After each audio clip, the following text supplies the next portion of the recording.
네, 다시 K터치입니다. 투표율 얘기를 해보겠습니다. 아까 보신 대로 오후 5시 기준입니다. 오후 5시 기준으로 전국 투표율이 73.6%를 기록하고 있습니다. 네.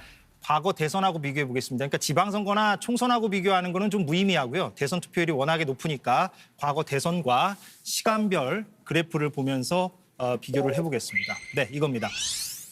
자, 먼저 10년 전으로 가보겠습니다. 2012년 대선인데요. 예, 그때 당시에는 박근혜, 문재인, 박근혜 두 후보가 맞붙었던 그런 대선이었습니다. 그때 당시에는 사전투표 제도가 도입되기 전이었습니다. 그래서 선 그래프를 보시면 아시겠지만 우상단으로 이렇게 꾸준히 올라가고 있고요. 그래서 최종 투표율이 여기 보시면 75.8%라는 거를 알 수가 있습니다. 네. 그런데 5년 전으로 가보면 10년 전을 지우고요. 5년 전 지난번 대선입니다. 지난번 대선을 가보면 여기 보시면 아시겠지만 12시에서 오후 1시 사이에 이렇게 선 그래프가 훌쩍 뛴다는 걸 알 수가 있습니다. 사전 투표율이 이제 합산되는 구간이죠. 그래서 이런 형태의 그래프를 보이고 있는데 최종 투표율이 77.2%를 기록했습니다. 5년 전에 그랬습니다. 자, 이번 대선하고 한번 그러면 겹쳐서 보겠습니다. 예. 좀 높네요. 예.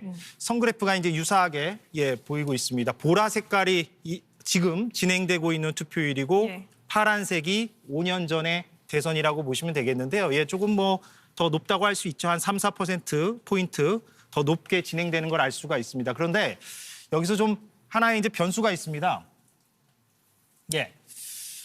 5년 전 대선은 여기 보시면 아시겠지만 종료 시점이 이제 오후 8시였습니다. 왜 그랬냐면 5년 전 대선은 박근혜 대통령 탄핵으로 치러진 재보궐선거였기 때문에 재보궐선거의 경우에는 이제 투표 시간이 2시간 연장이 되죠. 그래서 오후 8시까지 투표가 진행됐었고 최종 투표율이 77%를 넘었습니다.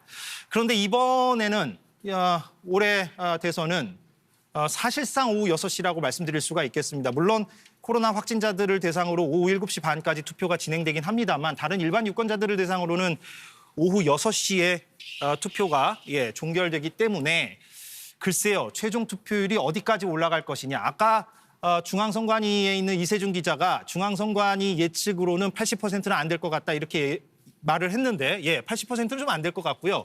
이제 종결 시점이 곧 다가오니까 글쎄요, 한 5년 전 대선 77%랑 유사한 형태가 되지 않을까. 그에 조금 못 미치거나 아니면 거의 흡사한 형태로 최종 투표율이 결정되지 않을까 그렇게 생각이 좀 됩니다. 네, 아직 투표 시간 25분 정도 남았으니까요. 마지막까지 투표율 어떻게 집계되는지 또 확진자 투표까지 합산했을 때 최종 투표율이 어느 정도 되는지 저희가 집계되는 대로 소개를 해드리도록 하겠습니다. 지금부터는 지역별로 한번 보겠습니다. 어느 지역의 투표율이 가장 높을까요? 일단 색깔이 진할수록 투표율이 높다는 건데요. 딱 보시면 일단 호남 지역의 투표율이 높습니다. 지금 최고 투표율 지역별로 보면 전남이 79%로 1위입니다. 그 이후에 광주가 78.7, 전북이 78.1인데요.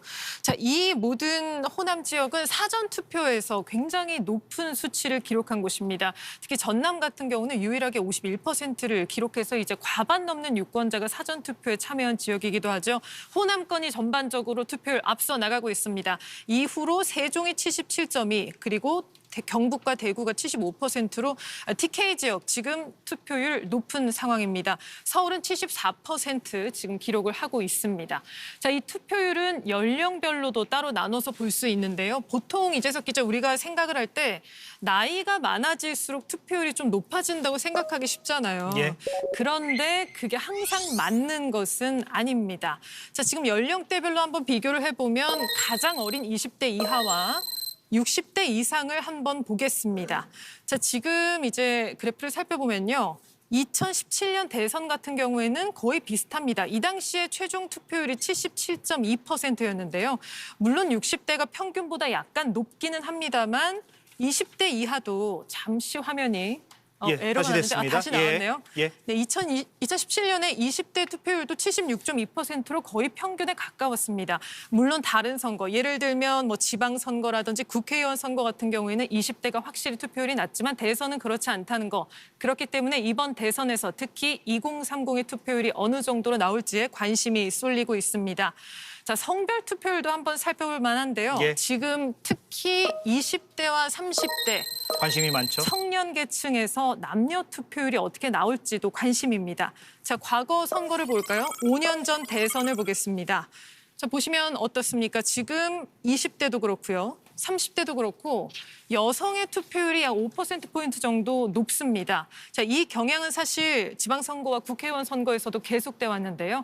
이번 대선에서도 20대, 30대 특히 여성의 투표율이 여전히 높게 나올지 아니면 그 반대 현상이 나올지 최종 결과는 저희가 7시 30분 출구조사에서 예측치를 발표할 예정입니다. 그때까지 기다려주시죠. 지금까지 K터치였습니다.